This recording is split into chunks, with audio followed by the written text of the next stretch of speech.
그것에 대한 이해, 그런 부분을 다음 주에 우리가 정리를 한번 해보기로 하겠어요.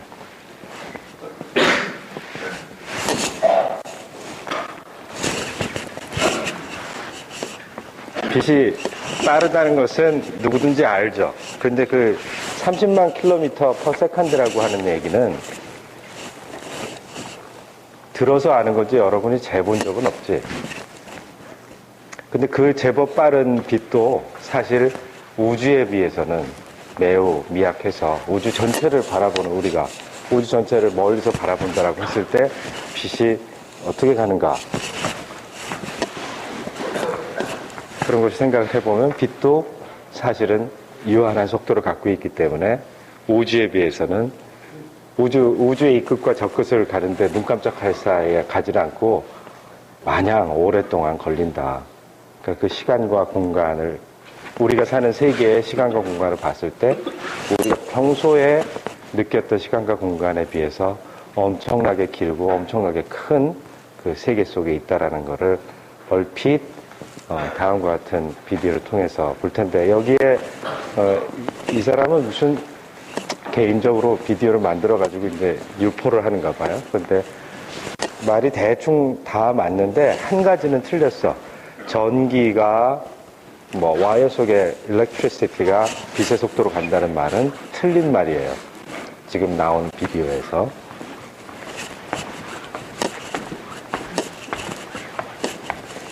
그거 이외에는 아주 어린애들도 같이 들어서 봐도 재미있는 내용들로 구성되어 있는 것 같아서 내가 선택을 한번 해봤어.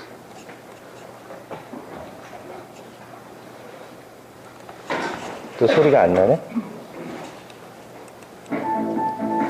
Science on the Brain, with Marshall Brain.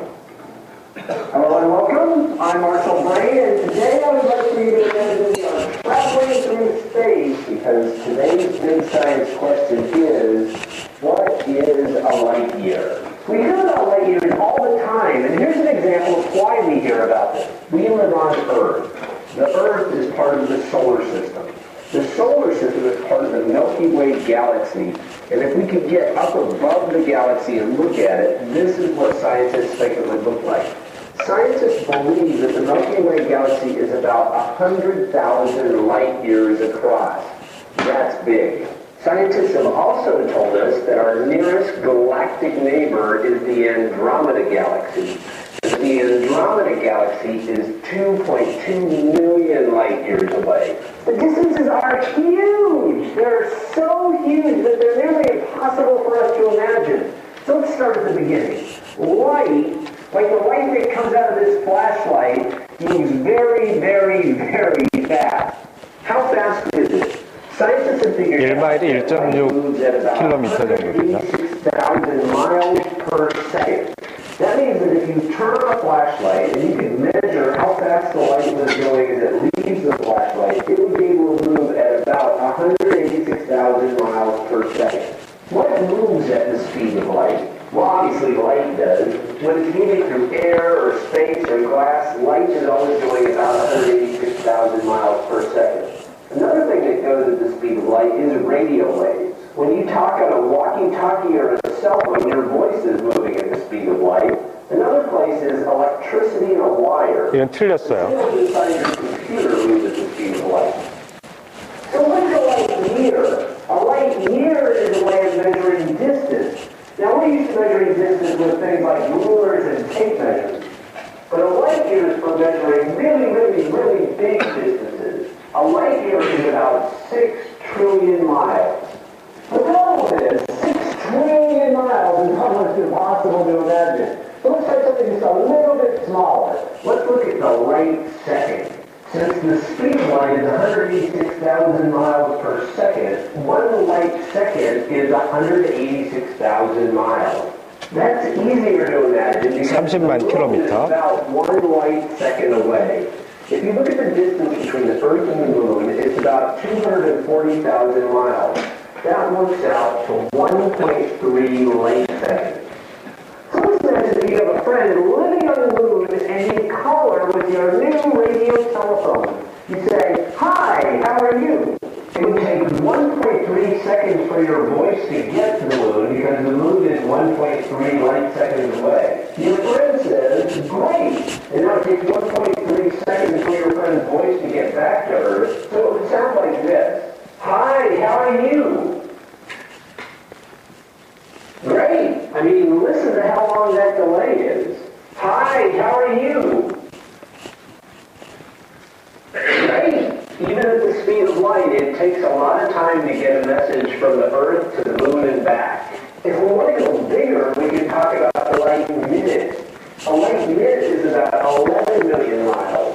The sun is about 93 million miles from the Earth.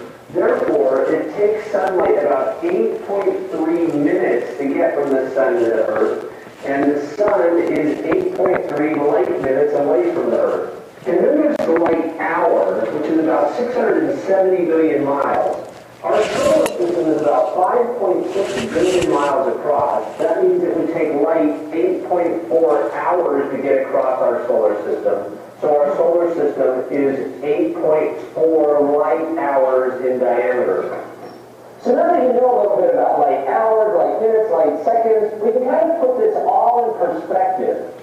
The Earth is a tiny little speck in our solar system, and our solar system is only a few light hours across. It's inside of a galaxy that's 100,000 light years across. In other words, we're just a tiny, tiny little speck in the universe, because the universe contains billions of galaxies. If you'd like to learn more about light years, or about light hours, light minutes, or even light seconds, come to MarshallBrain.com.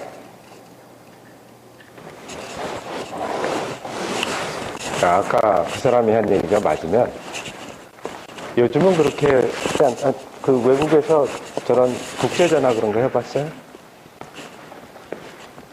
그때도 이렇게 타임 딜레이가 느껴지지.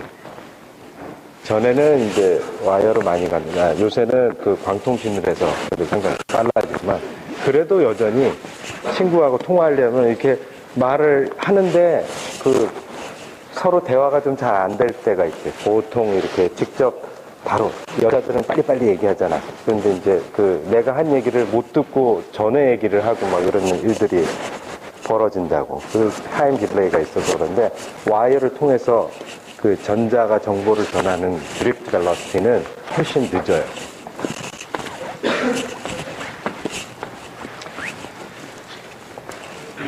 그래서 물리를 잘 알아야 돼. 저 아저씨는 많이 아는 것 같으면서도 내용을 모르고 그냥 확대 해석해가지고. 먼저 빛의 속도에 대해서 관심을 가졌던 사람들은 그 이전에는 뭐 도구가 없으니까 너무 빨리 날아가는데 저 멀리서 광선이 이렇게 쫙 날아가는 그런 거를 본 사람은 없을 거야. 그러니까 빛을 내는 물체가 날아가는 걸 본 적은 있어도 빛이 쫙 날아가는 거 그 자체를 그러니까 우리가 우주의 스케일에 바깥에서 한 2배, 3배 되는 거리에서 멀리서 보면은 그 빛 자체가 날아가는 게 빛이 빛을 내고 날아가는데 그 머리가 그러니까 빛이 빛을 내니까 그러니까 빛이 날아가는 것을 본 적은 없다 이거예요. 빛을 내는 어떤 물체가 날아가는 건 본 적은 있어도. 근데 워낙 뭐 불을 어디 꺼볼까? 켜볼까? 껐다가 켰다 하면 이게 불빛이 해보자. 우리 조교. 너무 뻔한 거지만 물리는 항상 직접 해봐야 되니까.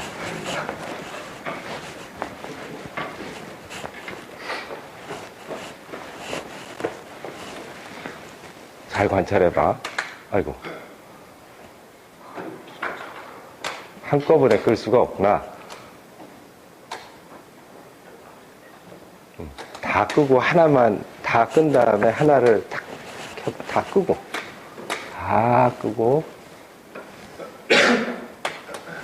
방향이 다른가 보지? 켜지고 꺼지고가. 아, 저 스위치는 저 뒤쪽에 있나?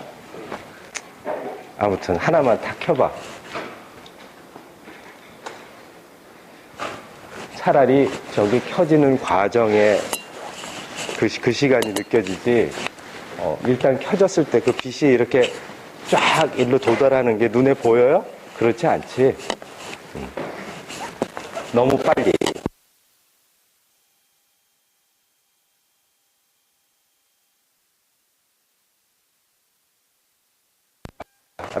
충분히 그렇게 생각할 만한 이유가 되죠? 우리 눈으로는 느낄 수가 없는 시간이니까. 근데 갈릴레오는 갈릴레이. 그 성은 갈릴레이지, 이름이 갈릴레오. 이 사람은 진짜 이런 것까지 생각을 했어. 빛의 속도를 재려고 했어.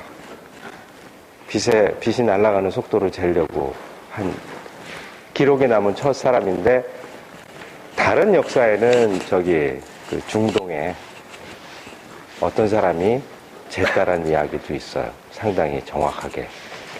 역사적으로 기록에 많이 나온 게 이제 서양 과학 또는 문화적인 내용이 기록으로 많이 남겨 있어서 그런데, 다른 사람들 시도를 해보긴 해봤는가 봐.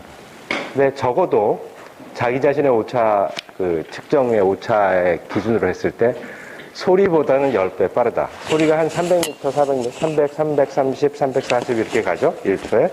뭐 온도에 따라 다르겠지만 대충 그 정도. 그럼 3km 정도. 1초에 3km 정도. 근데 30만 킬로미터로 가죠? 30만 대 더 빠른데, 그래도 상당히 빠르다는 사실을 인식을 했어. 적어도 소리가 유한한 속도로 전파된다는 것도 인식했다라는 거죠. 그치? 10배 빠르다는 거죠. 그 다음에 레머라고 하는 사람이 양적으로 얻을 수 있는, 근데 이 중간은 전부 다 간접적인 측정이고, 갈릴레오는 직접적으로 빛의 속도를 재려고 한 최초의 사람이고, 나머지는 그 간접적인 측정이에요. 그래서 레머라고 하는 사람이 수치적으로 어떤 결과를 처음으로 얻었어요. 사실은 레머가 그 결과를 얻은 것이 빛의 속도에 단위를 다한 빛의 속도를 얻어낸 것이 아니라, 레머는 어떤 특이한 방법을 이용해서 빛의 속도를 잴 수 있는 시스템을 찾아내고, 그 시스템에서 그 빛이 간 거리의 차이에 따라서 타임 딜레이가, 이 도착하는 빛이 도달하는 데 걸린 시간이 다르다는 사실을 인식하고 그거를 측정했고, 호이겐스는 그것을 정확하게 환산해서 대충 20만 킬로미터 per second라는 사실을 알아냈어요. 놀랍죠? 1600년대에 이런 일이 벌어졌다는 게. 그리고 브래들리라고 하는 사람은 헨리 해성하는 헨리 이전에 케플러가 있었나? 헨리 해성과 관련된 그 헨리의 그 후예인데, 이 사람은 광행차, 스텔라 에버레이션이라고 하는 방법을 처음으로 찾아낸 사람인데, 이 사람이 이 방법을 이용해서 상당히 정확한 값을 얻게 됐어요. 이것은 지구가, 저 멀리, 저게 이제 별이라고 합시다. 별에서 빛이 이렇게 직선으로 이렇게 내려오게 되는데, 내가 지구상에 있잖아. 근데 지구가 이렇게 빙글빙글 돌지. 자기 자신도 돌면서 자전하면서 이렇게 공전을 하면서 가잖아요. 그러면 빛이 오는데, 오는 빛을, 비와 같이 내려오는 빛을 이렇게 맞으면서 가면 어떻게, 우산을 들고 갔을 때 가만히 있으면 위로 들어야 되지만, 내가 앞으로 빨리 가면 비를 안 맞으려면 우산을 앞으로 하고 가야지. 응? 이러한 현상. 그러니까 비가 내리는 것은 유한한 속도로 내리는데, 빛도 유한하다는 사실을, 이런 사실을 통해서 알았는데, 빛이 먼 별에서 이렇게 쭉 오는데도 불구하고 지구가 이렇게 공전하기 때문에, 계절에 따라 이때는 우산을 앞으로 맞춰야 되고, 지구가 공전해서 이쪽으로 갔을 때는 어떻게? 그때도 이쪽으로 맞춰야지. 그러니까 그 방향이 달라진다라고 하는 사실을 이용해서 이 두 가지는 천체적인 현상을 활용해서 계산을 한 것이고, 직접적으로 계산한 것은 갈릴레오의 방식을 개선해서 아주 머리를 잘 써서 피조라고 하는 사람이 톱니바퀴를 이용해서 갈릴레오의 방식을 활용해서 직접적으로 스피드 오브 라이트를 처음으로 측정한 사람입니다. 1849년, 거의 200년이 지나서. 그리고 이제 푸코는 피저의 방법을 개선해서 상당히 정확한 유효 숫자가 4개, 5개까지 맞아버리죠. 엄청난. 푸코가 푸코 진짜 우리 전에도 배웠지. 그러니까 유명한 사람은, 뛰어난 사람은 하나만 하는 게 아니라 여러 가지를 다 해.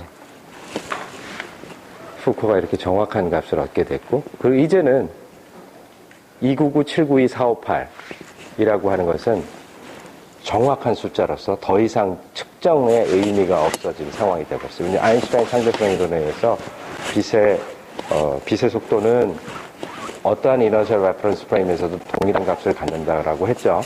그러니까 그 값을 기준으로 세상의 다른 물리량을 정의하는 것이 훨씬 더 편리한 거야. 그래서 MKS 시스템의 길이의 단위, 시간의 단위 이런 거를 했을 때 결국 빛의 속도가 세상의 절대적인 잣대로 활용할 수 있는 것이기 때문에 속도를 거리 나누기 시간으로 정의를 하지 않고 빛의 속도가 딱 정의되어 있고 수학적으로 변하지 않은 불변의 어떤 숫자이고 이것을 이용해서 시간과 공간을 이해하는 방식으로 세상이 바뀌어버렸어요.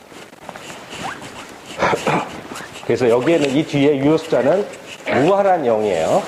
정수 1의 유효 숫자는 무한히 많듯이 1.00000000 이렇게 하고 그거하고 1하고 동일하듯이 이것은 완전히 정확한 숫자예요. 자, 그러면 어떻게 그런 과정이 이루어졌는가를 한번 보기로 합시다. 그 전에 아까는 실질적으로 측정을 하려고 했던 노력이고 그냥 빠르다. 어느 정도 빠른가 그 정도로 알려고만 했었지.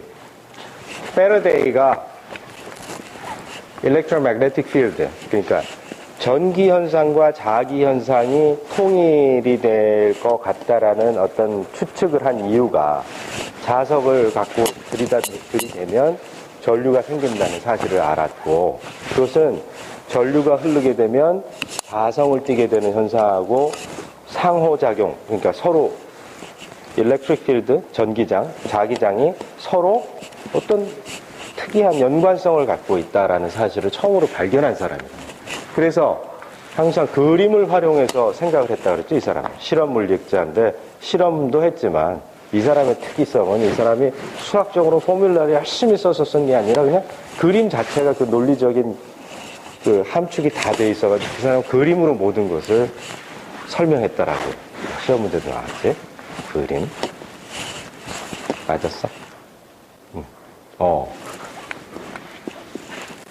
근데 어떻게 실험 물리학자이니까 실험을 활용해서라고 쓸 생각을 했을까? 그렇게 내가 바보 같은 문제를 냈을까? 아닐 텐데. 실험이라고 쓴 사람이 그렇게 많대. 자, 그래서 그리고 패러데이가 맥스웰을 만났죠. 젊은 맥스웰을 만나서 맥스웰은 그것을 열심히 공부해가지고 편미분 방정식을 풀어냈는데, 방정식을 구성했는데, 그것이 이제 맥스웰 방정식으로서 4가지의 전자기학을 통틀어서 설명해주는 전자기학의 마스터 포뮬러, F equals ma 같은 포뮬러가 하나 딱 나와버렸어요. 거기서 보니까 과연 일렉트로매그네틱 웨이브는 전기장과 자기장이 시간에 따라서 이렇게 전파되는 과정, 이런 것은 빛, 자외선, 적외선, 또 우리 핸드폰 쓰는 마이크로웨이브, 그리고 마이크로웨이브 오븐, 전자레인지 이런 거. 이루 말할 것은 모든 것들이 우주 공간에 날아다니는 모든 빛은 그냥 모든 빛이다 이거예요. 스피드 오브 라이트로 가게 된다. 이것이 이 가운데 또 뻥 띄는 부분이 있는데 여러 가지 실험을 통해서 Inertial Reference Frame Independent한 Speed of Light이 있다라는 사실이 밝혀지게 되면서 그것이 이제 아인슈타인에서 상대성 이론으로 구축이 되고 그는 중요한 역할을 하게 됩니다. 아무튼 빛의 속도라고 하는 것은 놀랍게 빠르지만 유한한 것이다. 유한한 것이다. 깜빡. 저게 뭘까? 생각을 해봐요. 누가 갈릴레이 뒷모습, 앞모습.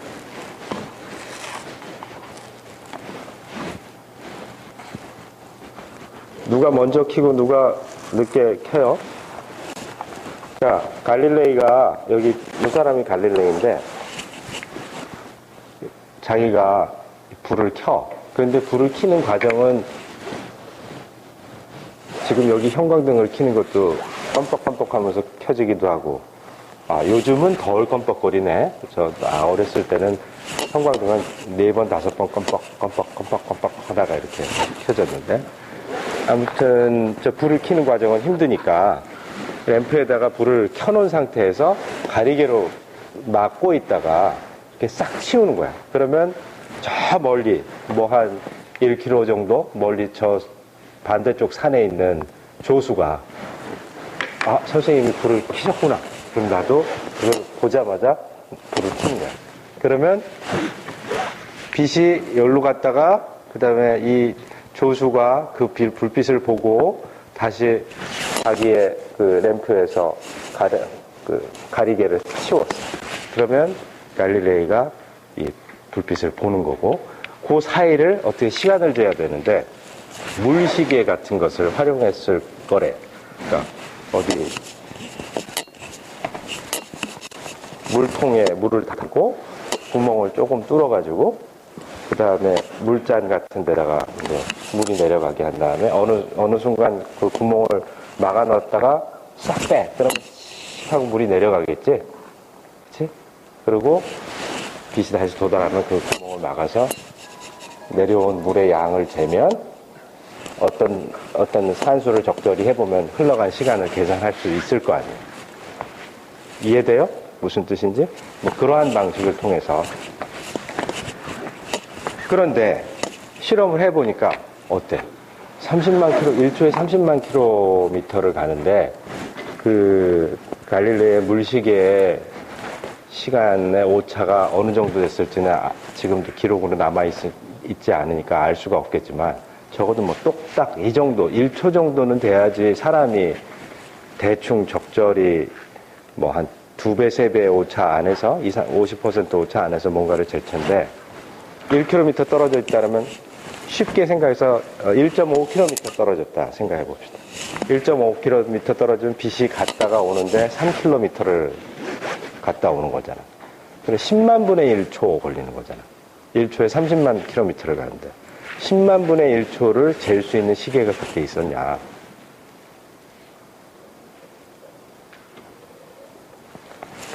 자, 여러분 핸드폰이나 뭐 이런 거 많죠? 지금 그렇게 좋은 시계로 여러분이 이 시간을 한번 재봐. 내가 이거 떨구면 떨어질 때까지 이 시간을 재서 서로 어느 정도 이유 숫자를 맞출 수 있는 걸 한번 생각을 해봐. 시계가 있는 사람 한번 다 스톱워치를 만들어봐.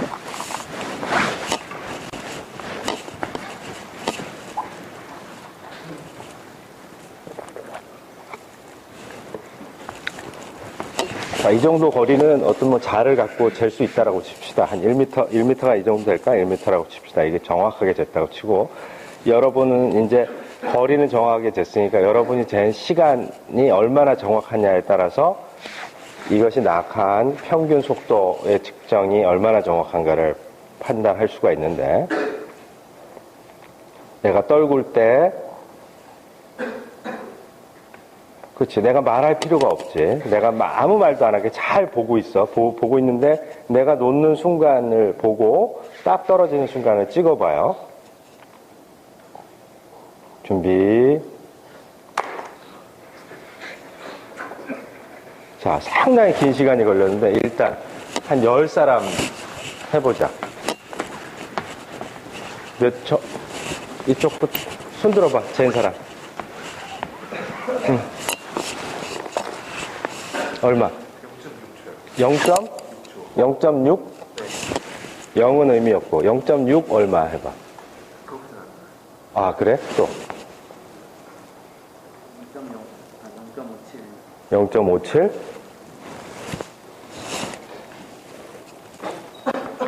없어? 잰 사람이? 많이 쟀을 거 아니야. 중요한 데이터야. 손 들어봐. 누구 더 잰 사람 없어?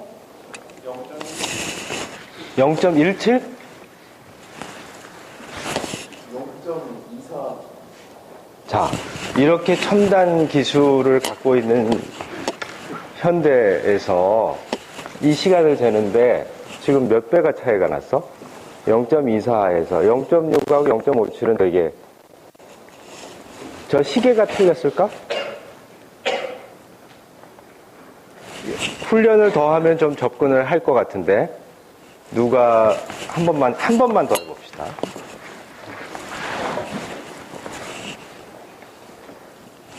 요 정도였지? 준비. 다시 불러봐. 2,000원, 0.2천 0.2. 0.14, 0.2, 어? 0.2, 0.2. 또 0.1. 0.12. 자, 이거는 뭘까? 이 시계들이 다 시계가 틀릴까? 사람이 틀릴까? 반응 속도의 문제일 것 같아. 그리고 언제부터 떨어진 거라고 판단하는 순간이 좀 애매하기도 하고,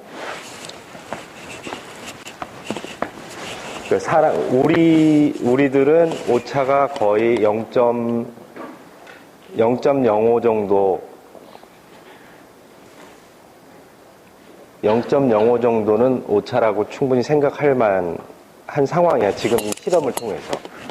그런데 10만 분의 1초 만에 돌아오는데 이 불을 가리개를 치우고 또 그걸 본 다음에 다시 나갔던 걸 또 치우고 그 다음에 관측하고 보고 물시계의 그 구멍을 열고 막고 이런 반응이 4가지 반복이 되는데, 그치?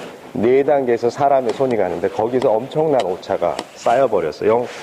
10만 분의 1초라는 것은 그 시대에 잴 수 있는 양이 아니다. 그치? 그러니까 빠르다는 것은 알았지만 도저히 측정을 할 수가 없는 상황이었다. 그러니까 아무리 이론적으로 생각을 해도 할 수 있는 것과 없는 게 있어요.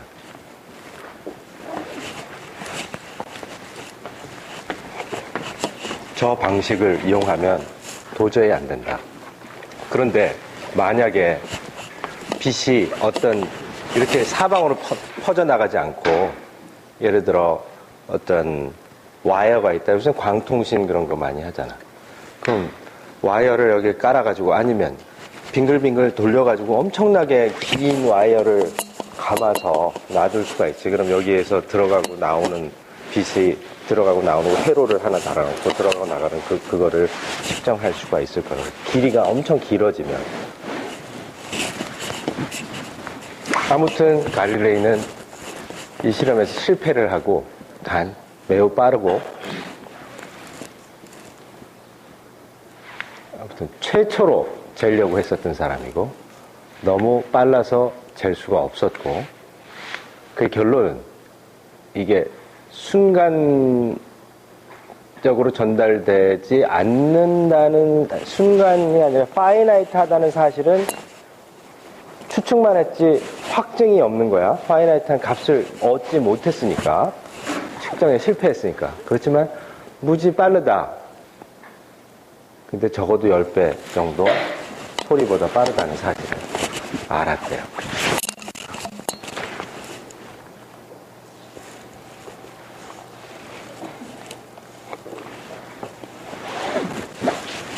근데 이제 드디어 정량적으로 의미 있는, 이번 결과를 보면 10만 단위가 맞아버리면 10만 킬로미터 per 세컨드, 10만 단위가 맞아버리니까 이거는 order of magnitude.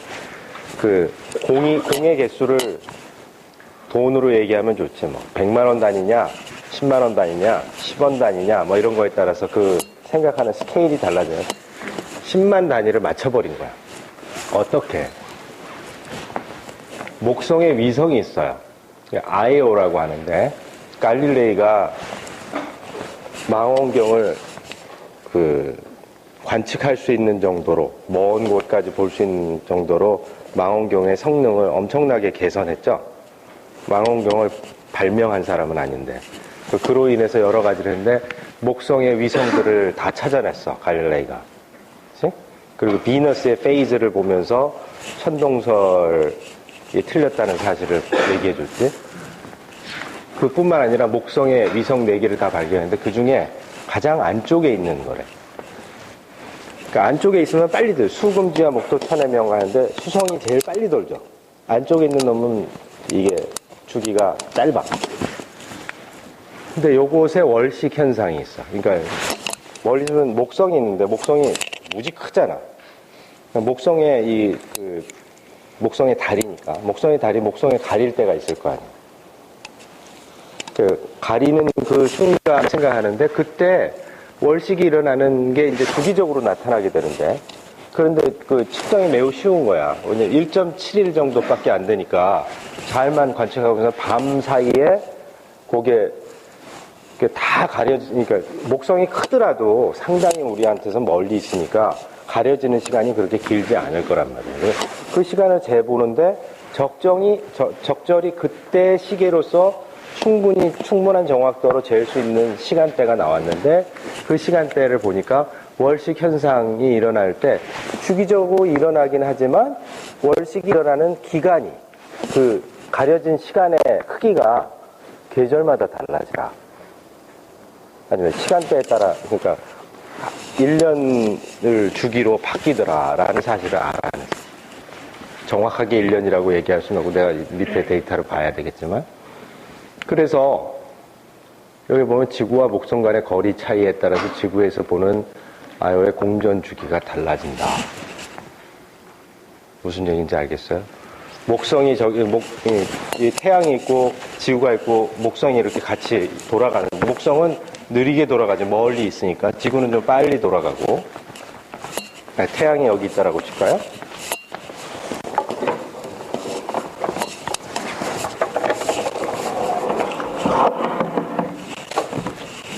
목성이 여기 있다라고 칩시다.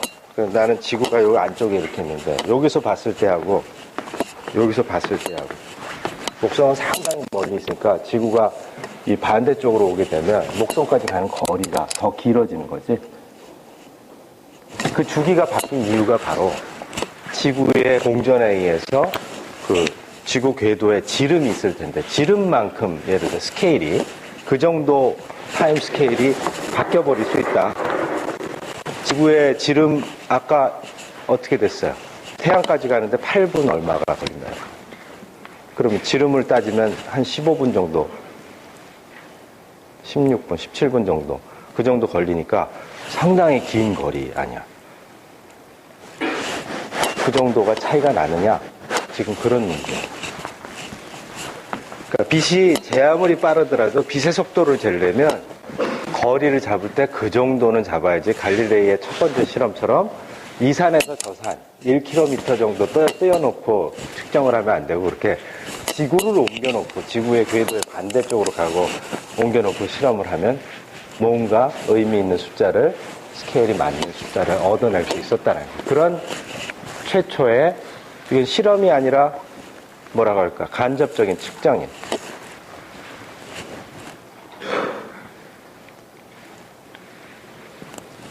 그래서 아이오라고 하는 것은 아직도 뭐 이렇게 빨간 게 화산이라고 그러대요.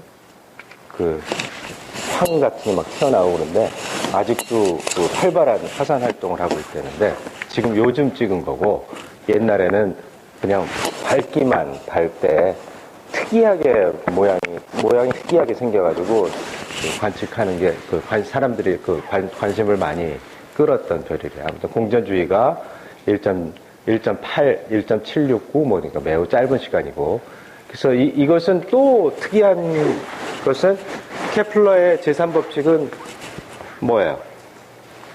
공전 궤도 반지름하고 주기하고의 상관관계를 얘기하죠. 그랬을 때 상당히 케플러의 제3법칙을 확인할 수 있는 좋은 샘플이 됐대요. 그래서 이것을 활용해서 레머는 다음과 같은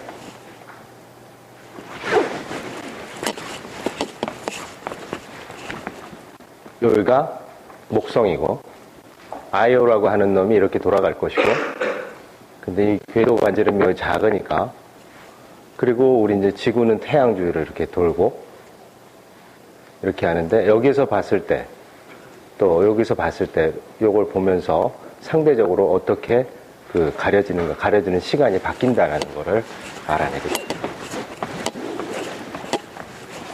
여기 구체적인 내용을 내가 설명을 해야겠어요.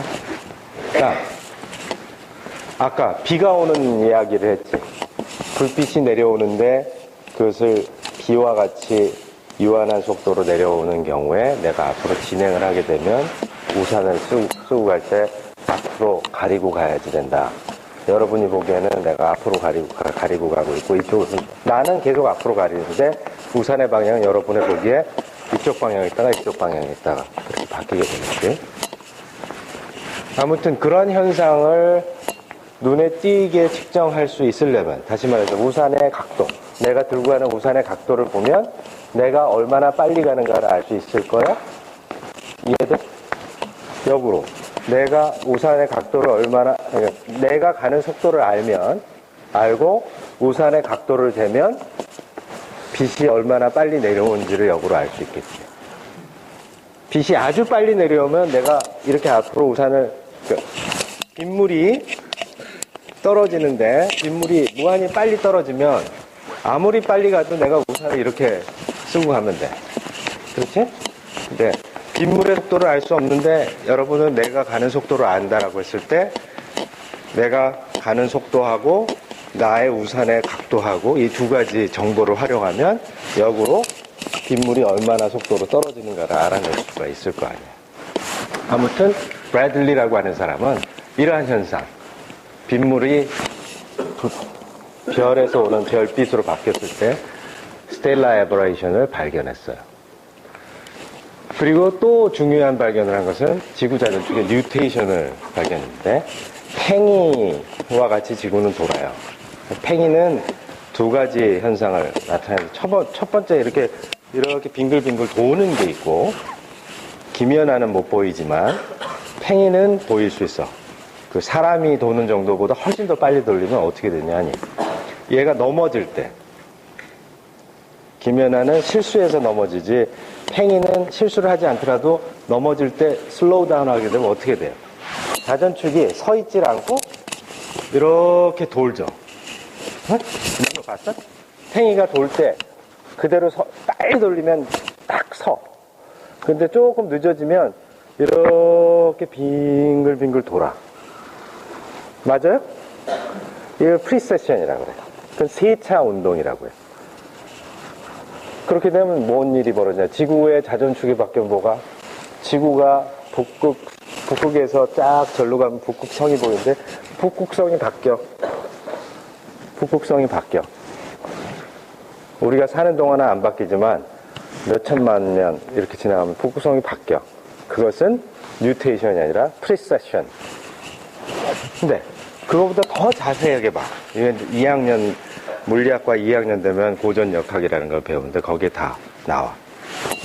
오일러 라그랑지라고 하는 사람이 역학을 아주 잘 발전시켰다 그랬죠. 오일러 라그랑지 이퀘이션 이런 걸 풀면 이게 프리세션도 일어나면서 그 안에서도 이 안에서 자전축이 이렇게 원추형으로만 도는 것이 아니라 뺐다가 섰다가 내려갔다 섰다가 이런 걸 반복해. 응? 꼭 무슨 춤을 추듯이. 그 모양이 어떤 때는 요렇게 스프링같이 돌아가면서 오르락 내리락 하기도 하고 이런 것들을 뉴테이션이라고 해요. 근데 그 뉴테이션을 처음으로 발견했어. 그냥 팽이가 아니라 지구 자체가 뉴테이션을 일으킨다는 사실을 발견했어.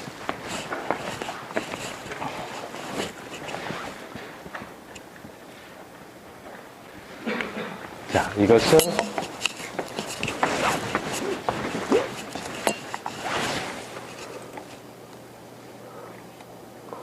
광행차를 직접 실험한 것이 아니고 이 사람들 미친 짓을 많이 하잖아.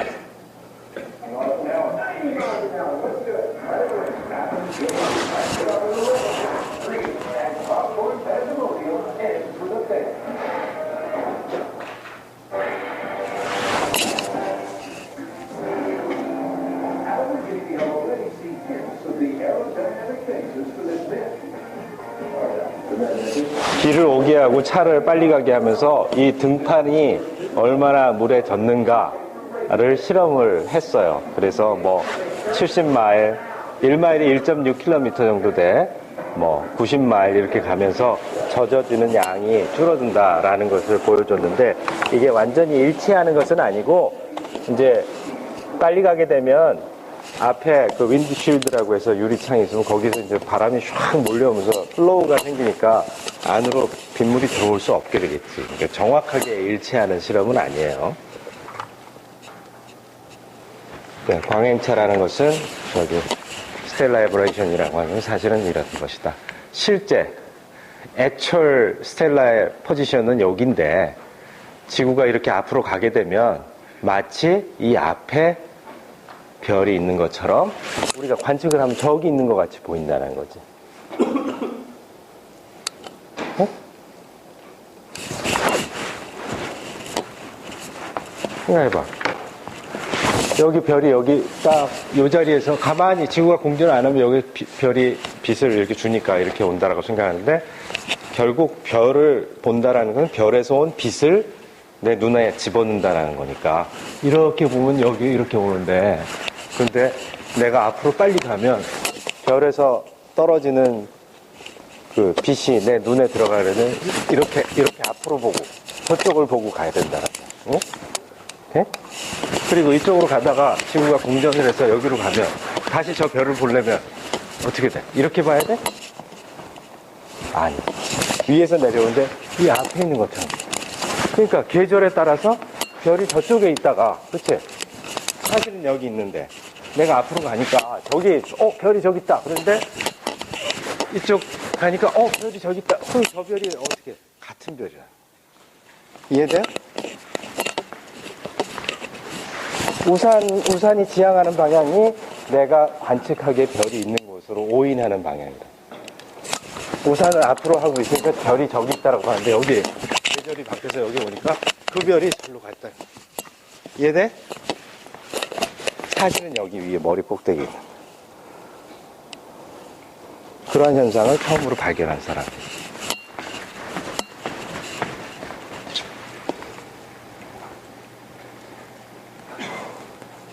그래서 이제는 액큐러시가 올라갔어. 그 전에 실험은 어떻게? 레머의 실험은 10만 단위를 맞췄어. 근데 50%의 에러가 있었지. 본인의 uncertainty를 계산할 수는 없었지. 그렇지만 30만 단위를 맞춰버리니까 앞에 유효 숫자 한 개를 맞힌 거나 마찬가지.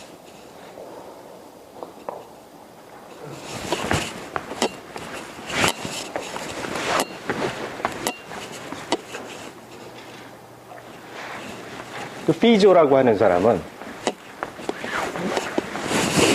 갈릴레이가 처음에 생각했던 빛이 실제로 어디를 출발해서 되돌아올 때까지 시간을 재는 거. 그게 아주 직접적인 속도의 측정이죠. 그렇죠? 그것을 드디어 피조는 해내게 돼요.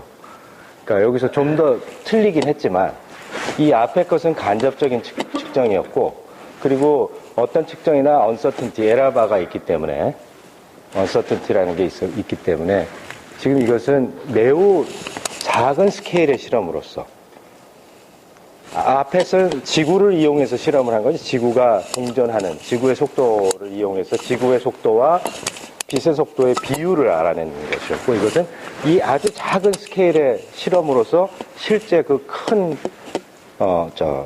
빛의 속도를 직접적으로 측정할 수 있는 놀라운 실험이 되겠는데, 여기서 드디어 30만이라는 것이 직접적인 측정을 통해서 얻어지게 되고, 후코는 이것을 훨씬 더 계산해서 거의 완벽한 값을 얻게 돼요. 자, 이건 너무 재미있는 부분이기 때문에 꼭 보고 넘어가야 할 것 같아요. 이게 피저라는 사람을 기억하는 사람 별로 없겠지만, 이런 단순 무식한 실험이라도 그것을 실제로 해내서 성취한 사람과 아닌 사람은 확실히 구별이 된다는 사실을 이 내용을 통해서 보기로 하고, 피조만이 아니라 다른 여러 가지 내용들이 포함되어 있어요. 우리가 알고 있는.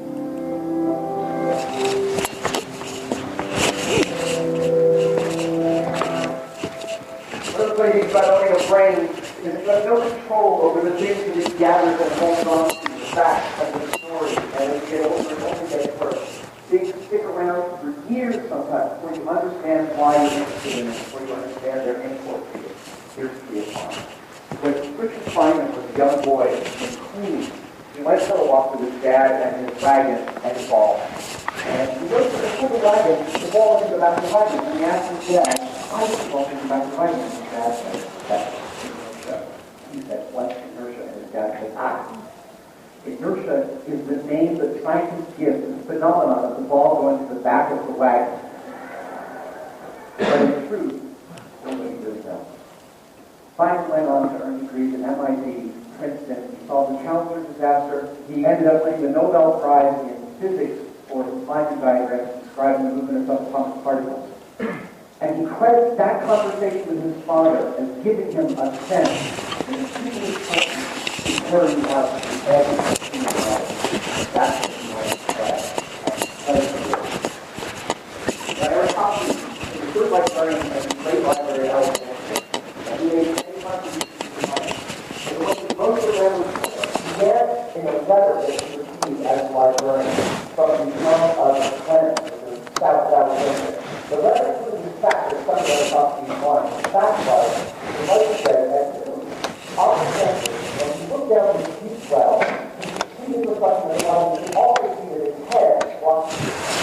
Now, I can tell you, I think the Christian philosophy studies the world of spiritual is total. It's not true at all. In fact, everyone who is educated and studies the world of spiritual is Aristotle. And Aristotle did this through simple observations. He noticed that every time he saw the Earth's shadow on the moon, it was circular. And the only shape that constantly creates a circular shadow is a sphere. QED, the Earth is round. But nobody knew how big it was until Eratosthenes got this letter with this fact. And he understood that the sun was directly above the city of Clemens, because looking down the well, it was a straight line all the way down the well, right past the guy's head up to the sun. Eratosthenes knew another fact. He knew the stick stuck in the ground in Alexandria at the same time, and the same day that the sun came on the solstice. The sun passed the shadow so it was 7.2 degrees off axis. Now, if you know the circumference of a circle, and you have 2 points on it, all you need to know is the distance between those 2 points. You can extrapolate the circumference. 360 degrees divided by 7.2 equals 50. I know it's a little bit of a round number, and it makes me suspicious of this story. It's a good story, so we'll continue with it. He needed to know the distance between Clemens and Alexandria, which is good, because Eratosthenes was good at geography. In fact, he invented the word geography. The road between Clemens and Alexandria was a road of commerce, and commerce needed to know how long it took to get there. It needed to know the exact distance, so he knew very precisely that the distance between the two cities was 500 miles. Multiply that times 50, you get 25,000, which is within 1% of the actual diameter of the Earth. He did this 2,200 years ago. Now, we live in an age where multi-billion-dollar pieces of machinery are looking for the Higgs boson. We're discovering particles that may travel faster than the speed of light. And all of these discoveries are made possible by technology that's been developed in the last few decades. But for most of human history, we had to discover these things using our eyes and our ears and our minds. Armand Guizot was an experimental physicist in Paris. His specialty was actually refining and confirming other people's results. And this might sound like a building also ran, but in fact this is the soul of science, because there's no such thing as a fact that cannot be independently corroborated. And he was familiar with Galileo's experiments in trying to determine whether or not light had speed. So Galileo had worked out this really wonderful experiment where he and his assistant had a lamp. Each one was holding a lamp. And Galileo would open his lamp, and his assistant would open his lamp. And they got the timing down really good. They just knew their timing. And then they stood at 2 hilltops, 2 miles distant. And they did the same thing on the assumption from Galileo that if light had a discernible speed, he'd notice a delay in the light coming back from the assistant's lamp. But light was too fast for Galileo. He thought by several orders of magnitude when he assumed that light was roughly 10 times faster than the speed of sound. Guizot was aware of this experiment. He lived in Paris, and he set up 2 experimental stations, roughly 5.5 miles distant in Paris. And he solved this problem of Galileo, and he did it with a really relatively trivial piece of equipment. He did it with one of these. I'm going to put away the clicker for a second because I want to engage your brains in that. Now, this is a tooth wheel. It's got a bunch of notches and it's got a bunch of teeth. This was Fizeau's solution to sending discrete pulses of light. He put a beam behind one of these notches. This eye-pointed beam through this notch at a mirror 5 miles away. That beam is bouncing off the mirror and comes back to me through this notch. But something interesting happens. As he spins the wheel faster, he notices that it seems like a door is starting to close on the light beam that's coming back from his eye. 눈동자를 잘 봐. It's because the pulse of light, it's not coming back to the same notch. It's actually hitting a tooth. And he spins the wheel fast enough, and he fully excludes the light. And then, based on the distance between the two stations, and the speed of his wheel, and the number of notches in the wheel, he calculates the speed of light within 2% of the actual value. And he does this in 1849. This is what really gets me going about time. Whenever I'm having trouble understanding the concept, I go back and I think of the people that discovered that concept. I look at the story of how they came to understand it. And what happens when you look at what the discoverers were thinking about when they made their discoveries, you understand that they are not so different from us. We are all bags of meat and water. We all start from the same tool. I love the idea that different branches of science are called fields of study. Most people think science is a closed black box, and in fact, it is an open field, and we are all explorers. The people that made these discoveries just thought a little bit harder about what they were looking at, and they were a little bit more curious. And their curiosity changed the way people thought about the world, and thus it changed the world. They changed the world, and so did we. Thank you.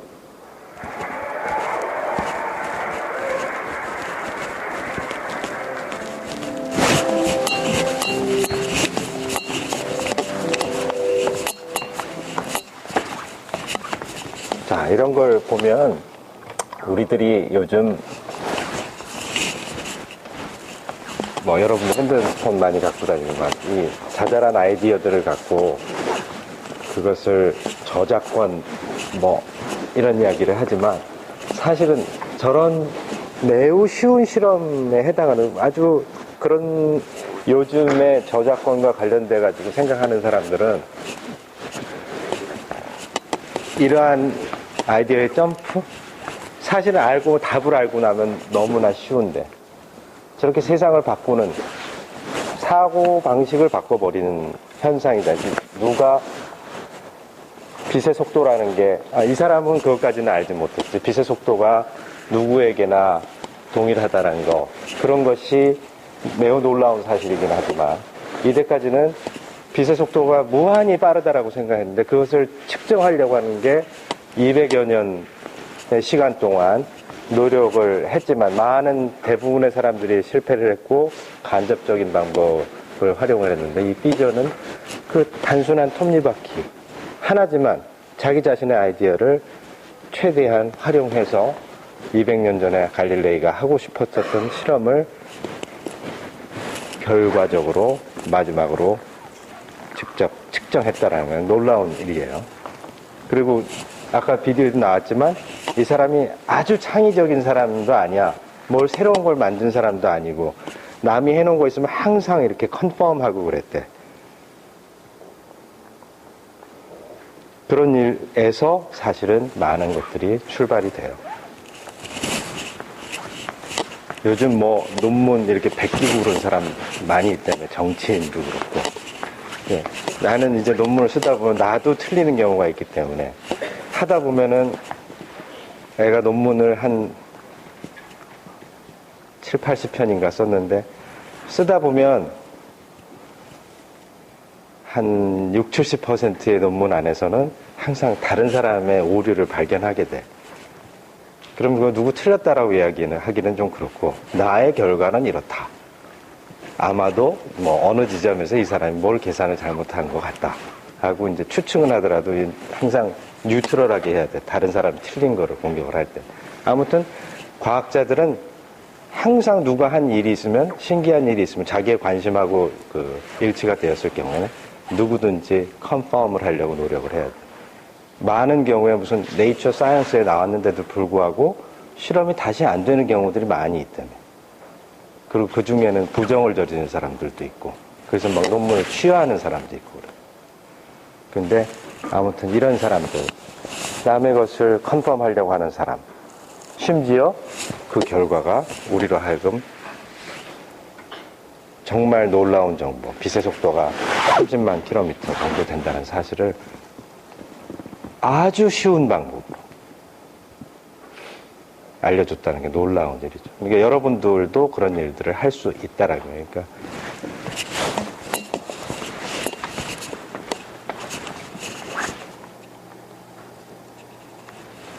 다음 시간에는 맥스웰에 대해서 이야기를 할 텐데, 이제 그 맥스웰은 네 가지 전자기학 방정식을 편미분 방정식으로서 시간과 공간의 편미분 방정식으로 정리를 하게 되었고, 누가 모티베이션을 줬다고? 패러데이가. 아인슈타인이 모티베이션을 준 게 아니라 패러데이가 모티베이션을 준 거고, 맥스웰 방정식에 이제 숙제가 수요일 날은 이공대 학생들은 숙제가 나오겠지만, 맥스웰 방정식이 물리 법칙을 표현하는 방정식이라면, 그리고 갈릴리안 트랜스포메이션이 모든 이너셜 레퍼런스 프레임들 간의 시간과 공간의 변환 공식을 얘기해 주잖아요. 그럼 맥스웰 이퀘이션도 갈릴리안 트랜스포메이션을 했을 때 동일한 맥스웰 이퀘이션이 얻어져요. 그래서 F equals MA도 어느 이너셜 레퍼런스 프레임에서도 항상 F equals MA로 됐죠. 그렇죠? 위치, 속도 이런 건 서로 바뀌었지만, 코베리언트 했지만 가속도, 질량 이런 것도 안 바뀌면서 F equals MA는 어느 이너셜 레퍼런스 프레임에서나 같다라는 것이 증명이 됐어. 갈릴리안 트랜스포메이션을 하더라도. 그런데 전자기학은 다르다 이거야. 전자기학은 빛 자체가 빛의 속도로 가기 때문에 빛의 속도 효과가 아주 극렬하게 나타나는 이 상황에서 갈릴리안 트랜스포메이션을 하면 맥스웰 이퀘이션은 breaks down. 더 이상 맥스웰 이퀘이션의 형태를 보이지 않아요. 그게 이제 중요한 힌트가 된 거예요. 물리 법칙의 어느 이너셜 레퍼런스 프레임에서나 동일한 형태를 가져야 되는데 갈릴리안 트랜스포메이션은 전자기학에 맞지 않다. 이것이 이제 새로운 발견의 출발점이 되는 거예요. 자, 오늘은 이 정도로 할게요.